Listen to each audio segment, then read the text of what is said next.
नमस्कार दोस्तों, कैसे हैं आप सब। साथियों, 2024 का अंत शानदार जाना चाहिए और इसके लिए 22 नंबर का पेपर आपका शानदार जाना ज़रूरी है। और उसको लेके साथियों मैं आपसे 4-5 चीज़ें आज शेयर करूंगा, तो इसको ज़रूर से ज़रूर आपको ध्यान में रखना है। और इस समय आप सभी के दिमाग में ये लग रहा होगा कि ये चीज़ें बचा हुआ है, इसका रिविज़न कैसे करें। तो साथियों, जितना आपने पढ़ा है उतना पर्याप्त है, आपको बिल्कुल पैनिक होने की ज़रूरत नहीं है। तो ठीक है, तो इस समय जो समय बचा है, इस समय आप करंट अफेयर, डाटा फैक्ट्स वगैरह रिवीजन करते रहिए, बस इतना काफ़ी है। अब बात करते हैं कि वो 4-5 चीज़ें क्या आपको ध्यान में रखनी है। पहली चीज़ जो आपको ध्यान में रखनी है साथियों, कि एग्ज़ाम हॉल में आपसे गलती कहाँ होती है। तो गलती साथियों वो होती है शुरुआत के 10 मिनट में, मध्य के 10 मिनट में और लास्ट के 10 मिनट में। यही जो 10-10 मिनट है, आपका शुरू का 10 मिनट, मध्य का 10 मिनट और अंत का 10 मिनट, यही आपके पेपर को दाएं बाएं कर देता है। तो इसको कैसे बचा जाए, क्योंकि साथियों शुरुआत में आपको कठिन क्वेश्चन में बिल्कुल नहीं उलझना है और शुरुआत में आपको केवल कंफर्म क्वेश्चंस करने हैं। ये चीज़ आप ध्यान में रखिएगा, क्योंकि अगर आपने कठिन क्वेश्चन में उलझ गए और आपका दिमाग कहीं ना कहीं उसमें फंस गया, डिस्टर्ब हो गया, तो दिक्कत हो जाएगी। तो आपको शुरुआत में उलझना नहीं है। एक बार पेपर पे आपका दिमाग सेट हो गया तो फिर साथियों अपने आप क्वेश्चन सही होना स्टार्ट हो जाएगा। तो शुरुआत में आपको इजी क्वेश्चंस अटेम्प्ट करना है। स्टार्टिंग के 10 मिनट बिल्कुल ही आपको उलझना नहीं है कहीं पे, पहला चीज़। दूसरी चीज़ साथियों की, जो आपका 45 मिनट के बाद ये देखा जाता है कि आपसे ज़्यादा सिली मिस्टेक्स होता है। जी हाँ, क्योंकि 45 मिनट के बाद क्या होता है कि इतने दबाव में कहीं कहीं आपका दिमाग जो है थोड़ा बहुत फ्लैक्चुएट होना शुरू हो जाता है 45 मिनट के बाद। तो क्या करिएगा, 45 मिनट के बाद थोड़ा सा आप पानी का बॉटल जरूर रखिएगा, थोड़ा पानी पीजिएगा। पानी पीने के बाद थोड़ी सी गहरी सांस लीजिएगा और 10 सेकंड 15 सेकंड के बाद फिर इसके बाद पेपर आप अटेम्प्ट करिएगा। ठीक है, तो इससे आपको ज़रूर जो है थोड़ा लाभ मिलेगा। एक बार दिमाग स्थिर हो गया फिर इसके बाद लगिएगा। ठीक है, क्योंकि सिर्फ 45 मिनट के बाद आपसे सबसे ज़्यादा सिली मिस्टेक्स होगा। ठीक है, तो इसका उपाय यही है कि थोड़ा पानी पीजिए और थोड़ा रिलैक्स हो जाइए, फिर 10-15 सेकंड के बाद फिर से लग जाइए, पेपर दीजिए और आपको वो गलती से बच जाएंगे आप। ठीक है, और इसके बाद जो आपसे गलती होगी साथियों वो लास्ट के 10 मिनट में, क्योंकि उस समय लगेगा यार कुछ और क्वेश्चन बढ़ा दें, और इसकी वजह से आप अंधाधुंध अंधाधुंध जो है आप गेस मारना शुरू कर देते हो और वहीं आपके लिए साथियों कहीं ना कहीं दिक्कत होना शुरू हो जाती है।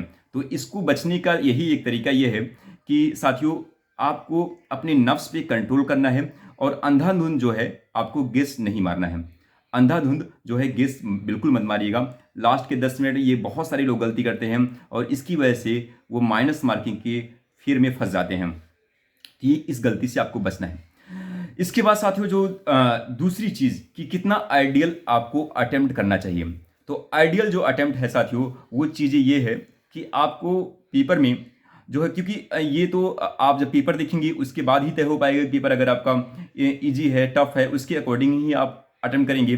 लेकिन आइडियल अटेम्प्ट ये होता है पीसीएस में 130 से लेके 135 क्वेश्चंस आपको जरूर से जरूर अटेम्प्ट करना चाहिए। 130 से लेके 135 क्वेश्चन, क्योंकि साथियों उसमें ये क्योंकि पेपर काफ़ी फैक्चुअल पेपर होता है और कहीं कहीं सिली मिस्टेक्स होता ही होता है। तो 20 क्वेश्चन 25 क्वेश्चन आपसे ज़रूर से ज़रूर गलत हो जाएगा। और इसको बचने के लिए, क्योंकि आपका टारगेट है 100 क्वेश्चन सही करने का, तो यही है कि आपको 130 से लेकर 135 क्वेश्चन ज़रूर से ज़रूर अटेम्प्ट करना चाहिए। ठीक है, ये आपका आइडियल अटेम्प्ट हो गया। अब ये बात आती है कि कैसे माइनस मार्किंग से बचा जाए। पहला चीज सबसे ज्यादा जो आपसे गलती होगी साथियों वो होगी वन लाइनर क्वेश्चन में। तो वन लाइनर क्वेश्चन का जो करने का तरीका ये है साथियों कि एक होता है गट्स फीलिंग, कि आपको पता है कंफर्म कि यही आंसर है तो आप मार दीजिए, वो सही है।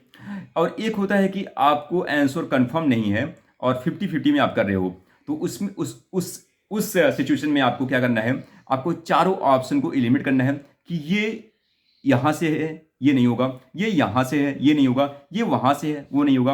तो आपको काटना है, एक एक ऑप्शन को काटना है। क्यों, वहाँ पे क्वेश्चन मार्क डालिए कि ये क्यों गलत है।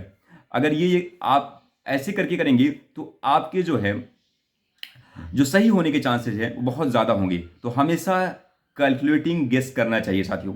तो आपको चारों ऑप्शन को देखना है और उसको एलिमिनेट करना है, तब जाके आपको फाइनल आंसर तक पहुंचना है। ये होता है वन लाइनर क्वेश्चन को अटेम्प्ट करने का तरीका।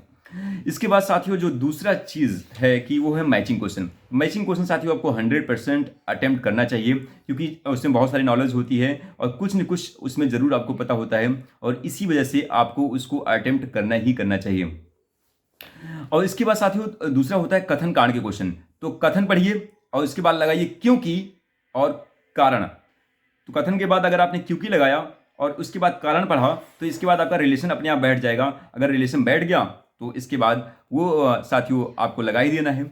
और इसके बाद साथियों क्योंकि उसमें ये देखा जाता है, ज़्यादातर पीसीएस में ये देखा जाता है कि दोनों ऑप्शन सही निकलते हैं, कथन कारण के दोनों संबंध बैठते हैं सही। लेकिन अगर आपको ना आए तब ये आप मारिएगा, नहीं तो आप वहाँ पे देख लीजिएगा, उसके बाद ही आप अटेम्प्ट करिएगा, ठीक है। तो कंफर्म ही आंसर आपको मारना पड़ेगा। और इसके बाद साथियों जो कूट वाले क्वेश्चन होते हैं वो थोड़ा सा खतरनाक क्वेश्चन होते हैं, क्योंकि आजकल वो क्या कर रहा है कि एक क्वेश्चन इसके बाद एक कथन 1 2 1 2 1 2 करके, और इसके बाद 1 2 बस कोई नहीं। तो इसमें जो ये देखा जाता है कि जो आपका जो ऑप्शन डी होता है, इसमें ना तो 1 ना तो 2, ये सबसे कम जो है आपका आंसर ये सही होता है। तो ज़्यादातर इसके आंसर जो सही होते हैं साथियों कि तो 1 या 2 मतलब दोनों सही है, या फिर जो है दूसरा जो है ऑप्शन है वो सही होता है, ऐसा जो है देखा गया है। तो अगर आपको गेस भी मारना है थोड़ा सा कहीं कहीं, क्योंकि यहाँ पे आप कंफ्यूज होगी, क्योंकि यहाँ पे कहीं कहीं वो फैक्ट और डाटा किसी न किसी ऑप्शन में डालेगा और आपको क्लियर पता नहीं होगा, तो आप अगर आपको गेस मारना है तो आप दोनों मारिएगा, नहीं तो आप लास्ट में मार दीजिएगा। यही एक तरीका होता है और इसमें कुछ तरीका है नहीं, क्योंकि ये बड़ा खतरनाक क्वेश्चन होते हैं।